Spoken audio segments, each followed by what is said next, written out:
I evaluate a relationship by, okay, the more you feed me, the more time I'll spend feeding you. And I let people who bleed me fall away or even fire them from my life. So when I was wanting to move forward in my marriage and my life, my wife said, you're gonna have to fire these 3 people from your life. Wow. My old life was like sitting at the project on a lawn chair, drinking a Colt 45, doing a bump, and looking at my best friend going, dude, and I had great ideas, right? And the guy's like, dude, that's a great idea. And drink more. When you're surrounded with the wrong people, that's what happens to inspiration. Whereas now I live in the luxury gated community and looking at my friend next to me going, dude, I want to start this company. Oh, can I give 10 million?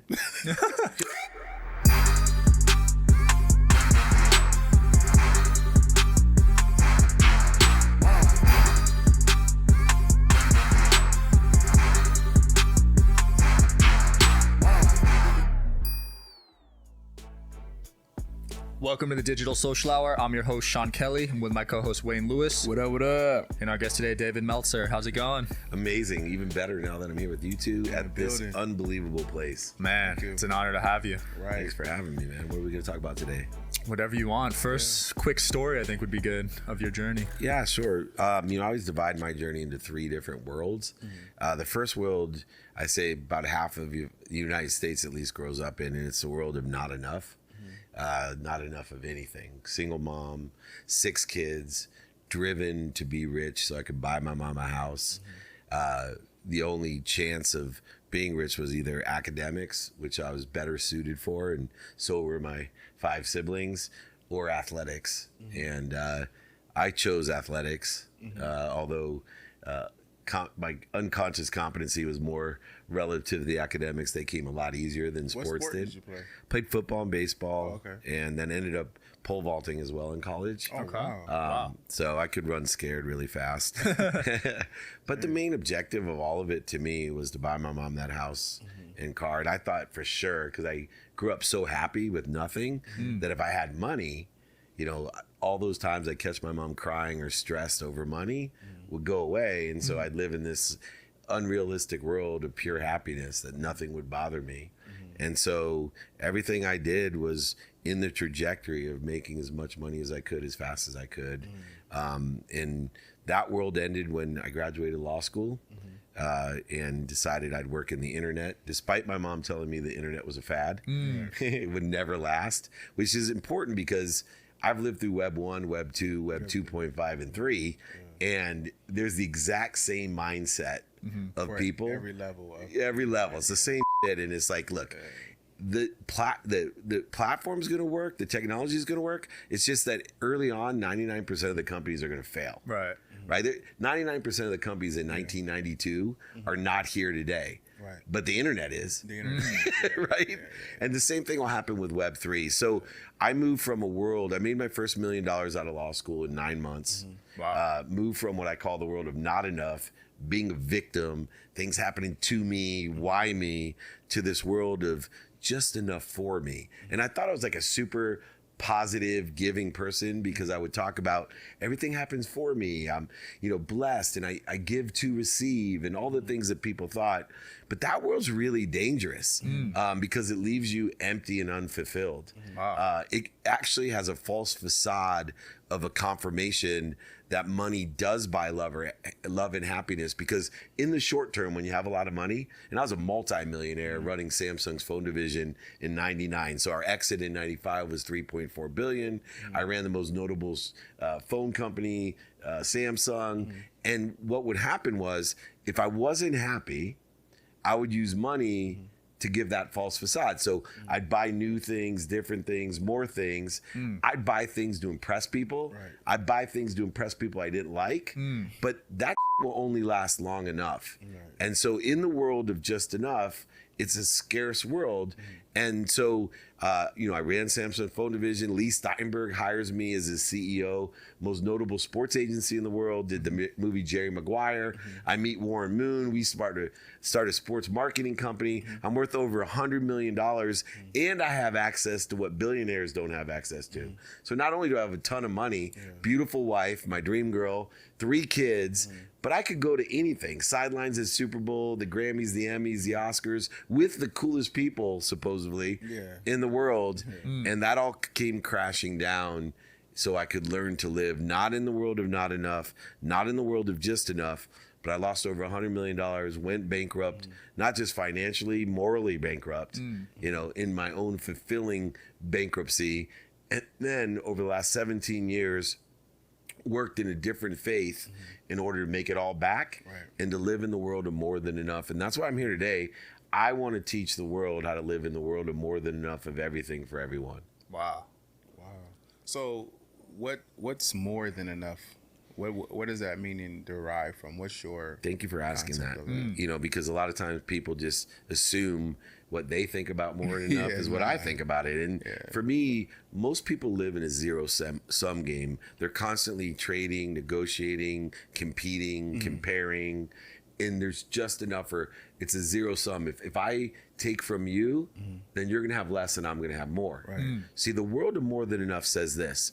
There's an infinite, all-knowing, unified system of thought that creates something bigger than you that knows everything. And it loves you more than your mom.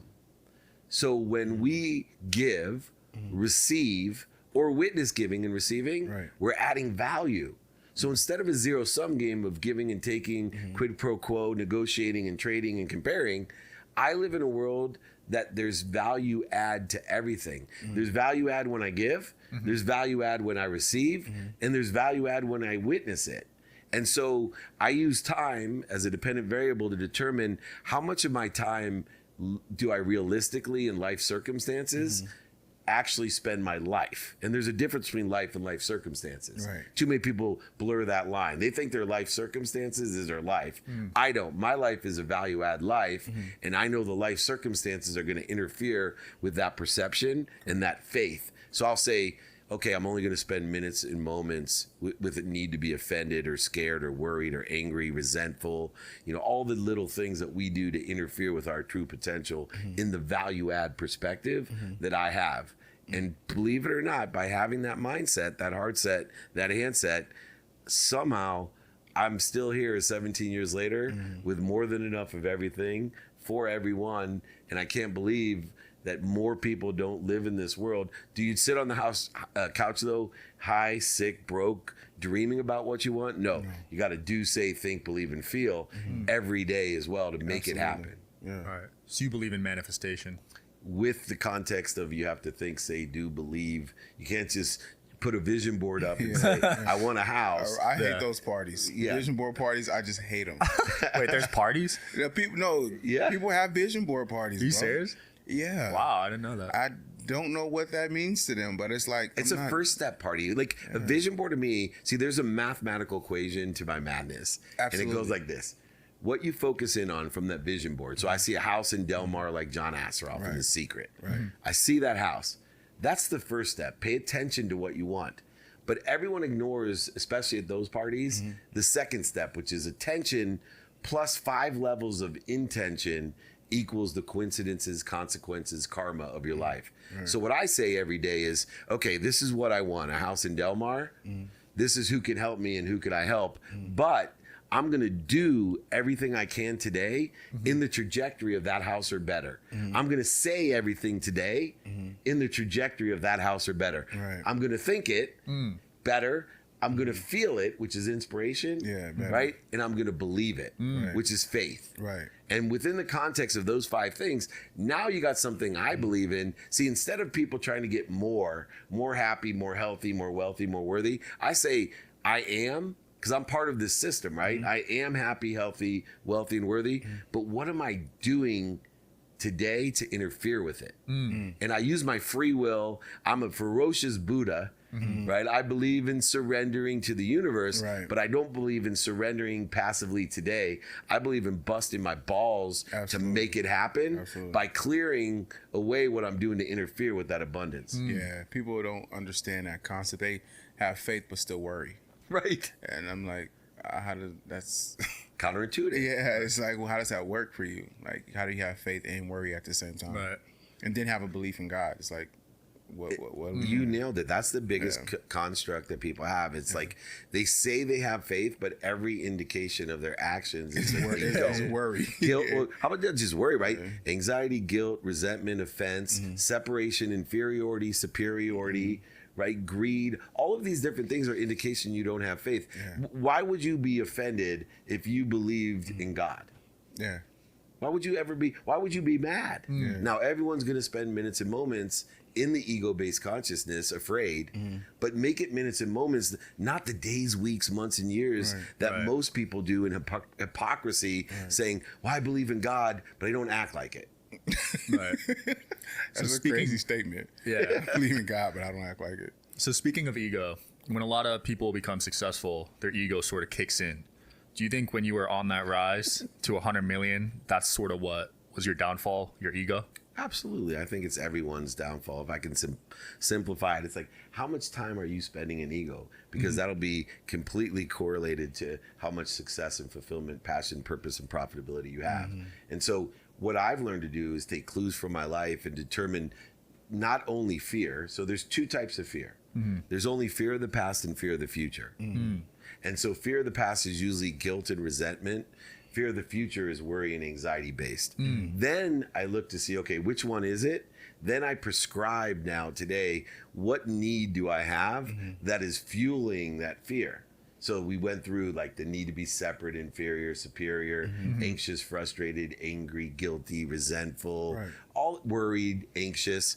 And once I do that, now I can just stop and remind, remember, and recollect to God that, wait a second, and this is where that corollary comes in, right? If I truly have faith, then why am I resentful, guilty, worried, or anxious?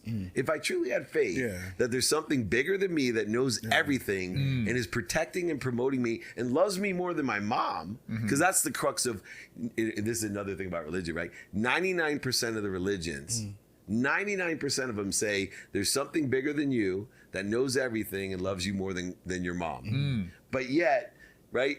You have no belief in that. People don't believe it. And two, they separate themselves from every other religion as if there's some huge difference. Nothing at all. Between, right. Yeah, they're always like putting them against each other, right? Yeah, well, but that's for control, separation. Obviously, you want to kind of keep people at war against one another because it's easy to control if they're separate groups. People together is it's hard. It's unification hard. is difficult to change. Yeah, very. Collective consciousness is a powerful thing. Very powerful. So why do you think you were happier when you were broke growing up with your family compared to when you had $100 million net worth? Values. So there's three things that determine happiness, and one is values. And so when you have nothing, my mom pressed upon me these values, and those were the values that I took stock in when my wife was going to leave me and told me I was going to end up dead if I didn't take stock in who I was and what I want to become. So my mom pressed in me gratitude, right? Gratitude was, she would send me back upstairs if I didn't have an attitude of gratitude. She said, come back down in a different mindset before you sit at this breakfast table. I don't want to hear why me, And so then it was forgiveness was another one. Being able to forgive myself, to be human, to learn lessons. Accountability was a big one. My mom used to just say, stop living below the line, blame, shame, and justification. When you got 5 siblings, it's easy to live in blame, shame, and justification. I grew up in a house with 11, so I understand. You get it, right? Yeah. And I've put that on steroids. Like accountability is not just that. To me, it's what did I do to attract this to myself? And what am I doing to participate in the perception of it? Most importantly, accountability says, what am I supposed to learn from it? And then finally, this idea of effective communication. My mom meant it when I was young that, hey, use the correct words to communicate with others, right? We don't have to use our fists, right? Effectively communicate who you are and what you want to be. But she didn't really teach me the real effective communication is not just how we're united together and use our words to communicate that and our actions, feelings, and beliefs. But this idea of faith, I wasn't effectively communicating with God or whatever you believe in, right? This source. And so when I went back and took those 4 values and realized that's what created fulfillment, passion, purpose, and even fueled my profitability, that no matter how much profit I had, if I wasn't living to my values, I was empty. And that's the way I felt so much of the time. And when you're really wealthy or have a position of significance, like an athlete or famous sports agent or media stars, whatever we are, it's a glamorized stuck. And that's way worse than just a stuck. Like because people are always on you going, man, I wish I was like You're you always guys. right. You're never wrong. Yeah, it sucks. Yeah, it's terrible. And so I've stuck to my values and then instituted daily practices. And then now that I'm 55 years old, seasoned, I actually have taken it to an execution model of how am I going to execute all my values and daily practices beyond just having them. Nice. So what are the daily practices you do? And these are the ones that, I'd be more than happy. I send them to everyone. I'm one of the few guys. I sign my book. I send it to you. I pay for the book and shipping. So it's not a street hustle. Hey, man, I'll give you my $5 book for free if you give me $10 of shipping. No, I pay for everything. But really what it's about is these 5 things. Number 1, know what you want each day in a trajectory of what you think you want in the future. But also check the meaning that you're giving the defining moments of your past, the successes, failures, setbacks, mistakes, and historical references, right? Like I see people all the time that are Jewish like me, they'll use the Holocaust as an interference or a limitation of their future. I get we got to give it. That's crazy. We got to give it a meaning, but why not give it a meaning of purpose and progress, right? Not punishment. Because that's going to deter us. So I know every day what I want in the trajectory of where I think I want to be or better, and give the meaning of all the lessons I've learned in the past to help me, not hurt me. 2, know your who. This is a simple one that everyone skips. Know who you want to help and who can help you.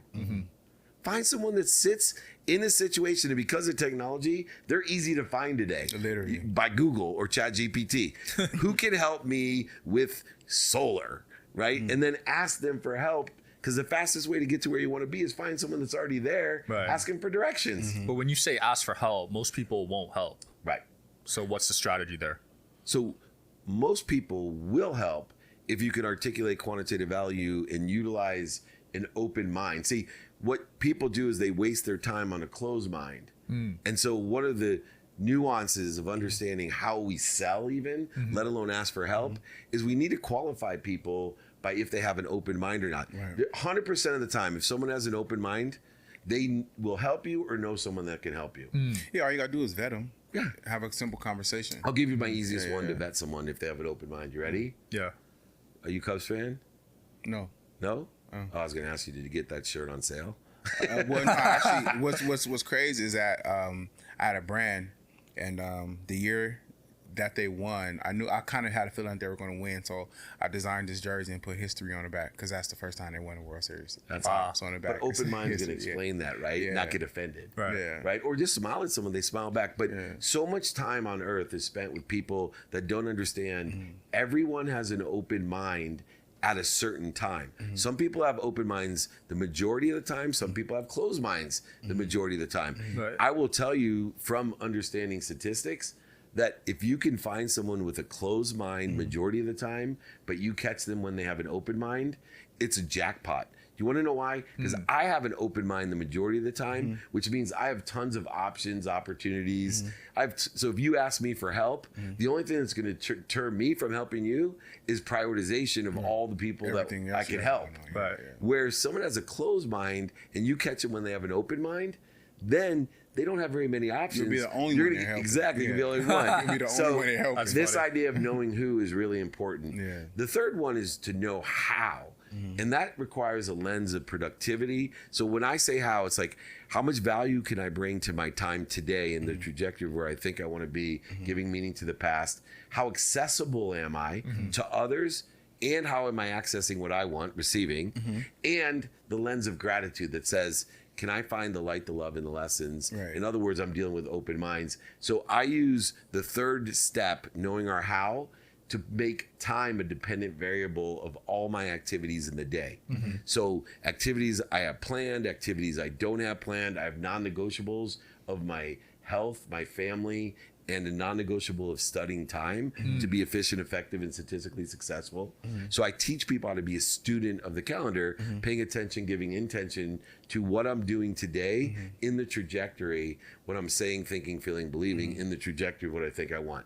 Now, the first 3 steps allow you to have the 4th daily practice. If you know what you want, who you can help and who can help you, and how to use your time, you're going to know how to prioritize what you have planned and what's unexpected.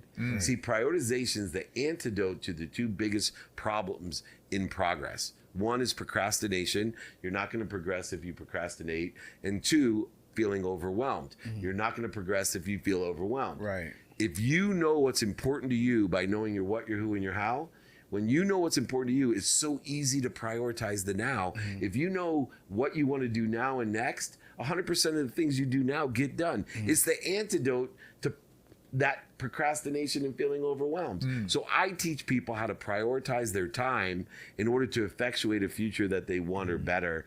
And then the last step, number 5, is not searching for your why, not knowing your why.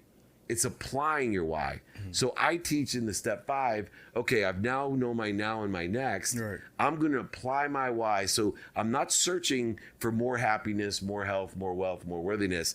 I am happy, healthy, wealthy, and worthy. This is what's important to me. I'm doing it. Right. And now I'm inspired by it because I'm figuring out what I'm doing to interfere with it, FEAR, interfere with it by identifying the fear, prescribing the ego, and reconnecting to God or source to stay in spirit, not interference. So that's more like a mathematical way of starting your day, or looking at it from a calendar standpoint, because you kind of break it down. Very pragmatic. Yeah. Right. It's like it's unique. Most people probably won't understand that. Right. They won't at all. won't get And it. they would have to listen to this Yeah. hundreds of times, Right. which is why I still study stuff every day. I do too. Yeah. Right? Because there's different lenses. As you elevate your awareness, Right. you're going to see things that are there that weren't there before, but they were always there. Right. And so when we go to 5 steps, so what would I start with? Because here's the lessons that I've learned from what you stated, which is really, really, really important. Number 1, 0 to 1 takes as much time as 1 to 100. It takes as much energy as 1 to 100. So most people quit because 0 to 1 doesn't feel good. No. Right? But so I try to teach people, okay, that's a whole bunch to swallow on a podcast. Right. Let's try to just start with 0 to 1. And let's lower the bar and do that. The other thing that's really important, so let's just take gratitude. Nobody on earth thinks gratitude isn't impactful. I think it is. I think Everyone it's I've very ever met, the impactful, yeah. smartest people. I've been around like last weekend at VCon. Deepak Chopra. We're talking about gratitude. Man, he's I've been fire. with Oprah. Gratitude. Right. I've been with Jack Canfield. Wrote a book with him. Gratitude. But here's the interesting thing. There's nothing simpler to do than to say thank you. It's free. Takes 0.1 seconds. Yeah, fact. But it has all this impact on your life. Yeah. Why is it that we can't get people to say thank you? I'll tell you. The simple things to do are unfortunately simple not to do. So what I teach people to do, even in the context of the You don't 5 feel daily like it's a practice, sense of entitlement though, Could be. for certain people, and then For sure. like you said, like you're able to take accountability, but some people lack accountability. So we live in a time now, and there's more narcissists now. Well, people who exude narcissistic traits than ever, just because they feel like they don't have to apologize, they don't have to acknowledge, which is gratitude, and they don't, and they feel like they're obligated to whatever it is, which is entitlement. Absolutely. Right. It's one of the predominant factors of why people aren't gracious, right? Because they feel entitled and they're still searching for more. And yet, if we can raise our awareness to the really easy things to do, to make sure we do those first, to have non-negotiables, Right. we'll have the most impact. Because there's 3 characteristics of behavior. There's 3 characteristics of energy, and there's 3 characteristics of money, which is an energy. And they're all the same. Behaviors aggregate on themselves so that they track more of the same. So if you have a good behavior like gratitude, you're going to attract more gracious people. Yeah. They also have an exponential outcome. So instead of, if I'm a 1 in gratitude, I'm not going to be one more the next day. I go from 1 to 2 to 4 to 8 to 16. That's how the hockey stick happens in life. Yeah. And then the best thing about the energy, behavior, and of course money is it also accelerates, which is great alignment with human nature because we like instant gratification. So if we're doing what we're supposed to do, but we're not seeing the outcome, we're more likely to quit. And here's the interesting thing. If we're doing what we're not supposed to do, like smoking, drinking, doing things that hurt us, eating bad foods, it has the same thing. It's aggregating, compounding, and accelerating. So you sit there and go, I've been smoking for 19 years. And then you're surprised you get cancer in the 20th year. Right. Now you're asking God, How many people why? do you see like that, right? A lot of them. Compound effect. Yeah, it's Yeah. like, then they try to heal themselves after that much time, but it's like you got to heal 19 years of damage. Right. Right. And instead of gaining from 19 years of good behavior, Right. right, and wondering why I don't get sick when COVID happens. Yeah, live an extra 10 years or extra 15 years. Of quality life. Yeah. Do you believe in that quote, 1% better every day? Absolutely. Yeah. Absolutely. I study Einstein for that reading. The rule of 72 shows you the outcome of 1% better every day. That allows you every 72 of the same segment. So as much time as it takes you to get 1% better, if it takes you a day, it would be 72 days till you double where you're at because of the compounding nature and exponentiality. So it's called the rule of 72, which is the outcome of 1% better. And so I also use time as that dependent variable. So if I'm 1% better in a week and I can get to 1% better in 6 days than 5 days, now I'm effectuating an outcome even faster, but still getting the exponential result. So how do you make it a priority to improve 1% better every day? Like what did you do this morning that made you 1% better? So This morning than yesterday morning. First, you have to have your non-negotiables. Right. So, and I use time. So I spend a minimum of an hour a day on my health because that's the most important 1% better. Because That's a fact. That is. and look, it took me years to figure this out because I always thought family first. And I asked my wife, when I rebounded from losing everything, over $100 million, made it back, I went to my wife, who's my savior, my best friend, the smartest thing I've ever done. I said, hey, I would not be alive but for you telling me the truth. What can I do for you? And she said, I'll buy you anything. I'll do anything for you. She said, you need to take care of yourself. I'm like, she said, because if you don't take care of yourself, you're not going to take care of all those people that you're promising to take care of and you want to take care of. So I made that with time, minimum of an hour a day on my health. Then came my family. So I spend a minimum of 30 minutes a day with my wife, minimum of 30 minutes a day, no matter where I am in the world, with my son, minimum of 2 minutes a day with my 3 daughters who are 24, 21, and 19. You said 2 minutes? Yeah, minimum. People get pissed at me on the internet. They're like, dude, you only spend 2 minutes. I was like, first of all, Wait, 2 minutes? Exactly. 30 minutes with my son, 2 minutes with my daughter. Can't take that shit. Exactly. No, but seriously, I asked for 5 minimum. They only said, no, 2's enough. I'm not shitting you. Oh, it's them saying. Yeah, okay. but it's minimum of 2 because it has to be every day to get the 1% better. Okay. Then how about this one? This is the most powerful. You guys are young enough. Your moms are going to call me and thank me, and I'm not joking. They probably will. Here's the best piece of advice I give people. I spend a minimum of a minute a day, every day, telling my mom 4 things. I'm healthy, I'm happy, I love her, and I appreciate her. That has healed my relationship so much with my mom. She doesn't make me drive an hour to go fix a screen door anymore to prove those 4 things. I reinforce it every day. Does that mean I didn't spend 8 hours with her this weekend because it was my daughter's graduation? Of course I did. But I don't miss a day because I don't want to lose out on that exponentiality of 1, 2, 4, 8, 16. Yeah. Wow. So time and non-negotiables. Then this is a weird one for most people to understand. The next non-negotiable is me studying my time. Being very intentional about the activity I plan, don't have planned, the activity I get paid for, activity I don't get paid for, and my sleep. I've had a sleep coach for 17 years. Wow. I don't understand how people can go to bed at night and wake up tired in the morning. That's like if we go out to eat after this and we like pick out an In-N-Out burger and then you guys look at me and go, dude, I'm starving. We would question what just happened. Yeah, right. But nobody questions on earth that they go to bed and wake up tired. So I got a coach to say a third of my life I'm going to be productive and accessible and recover correctly so that when I wake up, I'm not living like a tube, food in, food out every day. I'm plateauing and growing 1% through using time and non-negotiables and then executing on the rest of the time by studying time.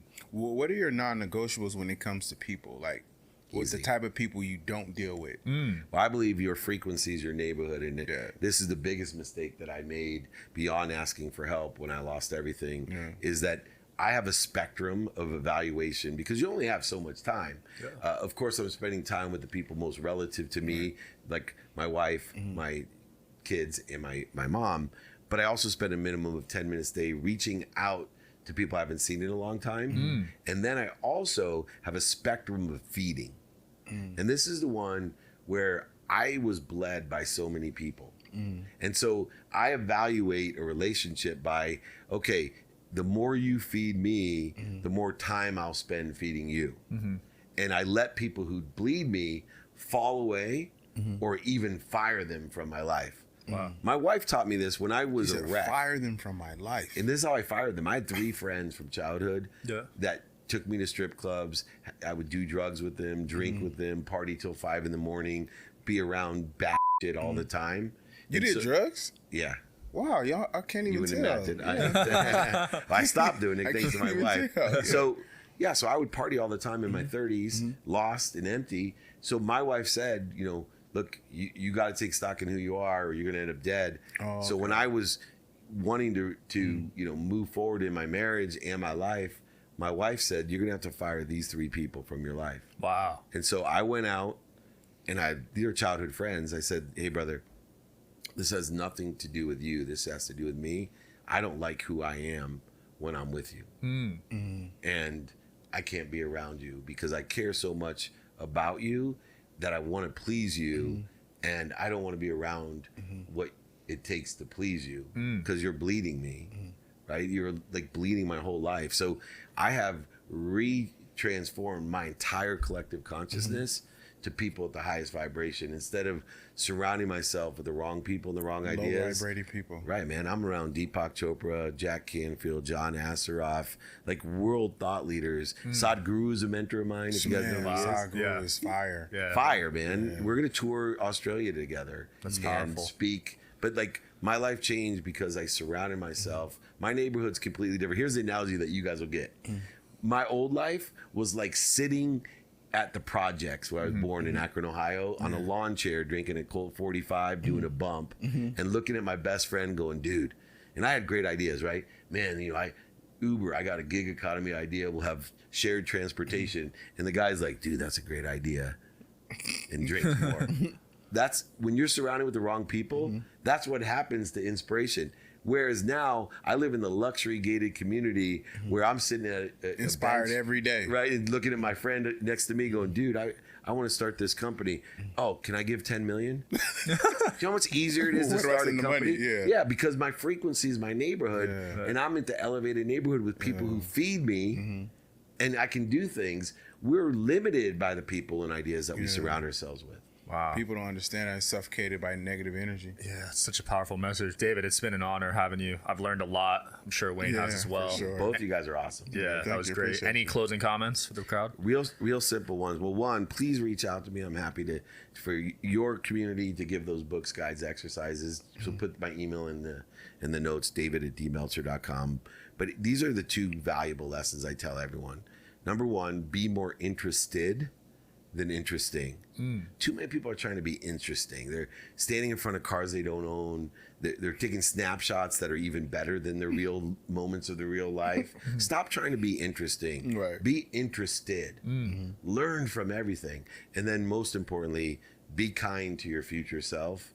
Do good deeds. One of those simple things that'll change your life. I promise you, if you're feeling anxious, frustrated, angry, if you're feeling lonely, just go do something for someone else. It will heal immediately. Wow. I appreciate the opportunity to be here, both of you, and I look forward to having you on more of my shows. Yeah, for sure. Absolutely.